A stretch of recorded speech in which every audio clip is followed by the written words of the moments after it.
বন্ধু-বান্ধৱসকল এয়া ঘৰখন আৰু লাহে লাহে আগবাঢ়িছে গিল লগাই দিছে হ'ল দেই গিল লগাই দিছে গিল লগাই দিছোঁ এয়া কাম চলি আছে আৰু ইয়াতে কঠীয়াও পেলাই থৈছোঁ ঘৰতে আৰু এতিয়া মানে কি কাম আজি চলিবলৈ ভাবিছোঁ কৰিম বুলি কিন্তু বতৰটো ইমান বেয়া নহয় চাওকচোন চব পানী পানী হৈ গৈছে আৰু যিহেতু ইয়াত খোজ দিব নোৱাৰি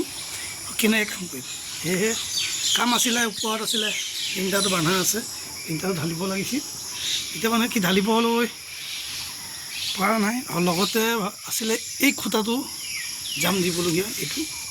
ফিটিং কৰি ৰাখিছোঁ ফৰ্মত এইটো জাম দিব লাগে যিহেতু এইটো দিবলৈ এই বতৰত কি কাম কৰিব বাৰিষা বতৰ বুলি ক'লে বৰ দিগদাৰ হয় আৰু আপোনালোকতো যিমানে দিন হওক মাক দৰ্শন কৰাই দিলে ভালো কৰাই যাওক এয়া আমাৰ মা দেখিছে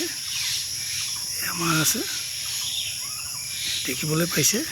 মাক সদায় এনেকৈ আমি মানে পূজা পাতল কৰোঁ ৰাতিপুৱা উঠি শেষত আজি আপোনালোককো দৰ্শন কৰাই দিলোঁ ভিডিঅ' জৰিয়তে এয়া মা মানে সপোনতে পাইছিলোঁ তাৰপিছত মই আপোনাৰ এনেকৈ বছৰেকৰ মূৰত পূজা দিওঁ বলি হয় আৰু অহা বছৰ ঠিক দেৱালী যিদিনা দীপাৱলী কালী পূজা তাৰ এমাহৰ পিছত মোৰ এই পূজা ভাগ হয় মই তাৰ এমাহৰ পিছত দিওঁ যিহেতু অমাৱস্যাত আপোনালোক কোন কোন আহে আহিব পাৰে একো কথা নাই সেয়া হ'ল মোৰ ঘৰত পিছ লওক সেয়া কি নে বুলি ক'ম আৰু আছোঁ আৰু যেন তেন বুজিছে গাইছ কি ক'ম এয়া আৰু বাৰু আপোনালোকক আৰু এটা বস্তু দেখা নাই মোৰ এইটো ৰজা মোৰ ঘৰৰ ৰজা এইটো দেই ৰাইজ এয়া দেখিছে নহয় এয়া আছে এনেকৈ বহুত আছে কিনিয়া আছে আৰু এইটো গোহালিতটো গৰু আছে গোহালিত গৰু আছে ধুনীয়া মই কিনো দেখাম এনেকৈ কমাই কমাই যি পাৰিছোঁ দেখাই যাওঁ আপোনালোকে ইমান মৰম ভাল পোৱা মোক দিছে ন বৰ ভাল লাগে আৰু এনেকৈ ভিডিঅ' বনাবলৈ আপোনালোকে মোক শক্তি বঢ়াই দিছে ভাল লাগিছে দেই আহিছে গিল লগাই দিছোঁ ইয়াতে আৰু একদম লগাই দিম বুলি আহিছোঁ গম পাইছেনে কি লগাম আৰু কমেণ্টত জনাব এইটো কি লগালে ভাল লাগিব মেখেল কি দিম নাইকি দিম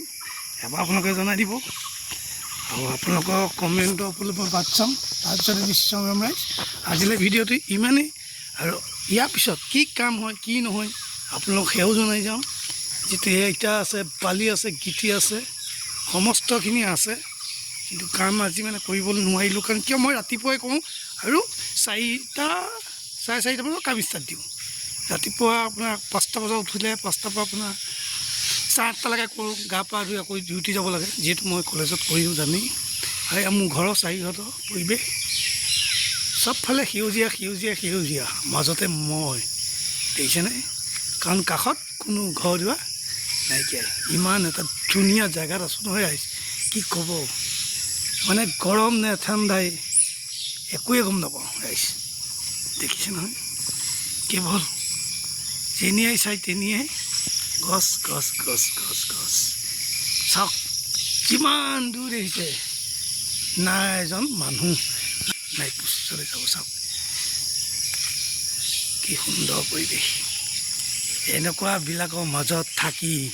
কিবা এটাই ভাল লাগে চাওক আৰু এইফালে সাগৰ সদৃশ পানী যিহেতু পথাৰ বাৰিষা পথাৰত পানী ভৰি আছে আজি ৰাতি বৰষুণ আহিছিল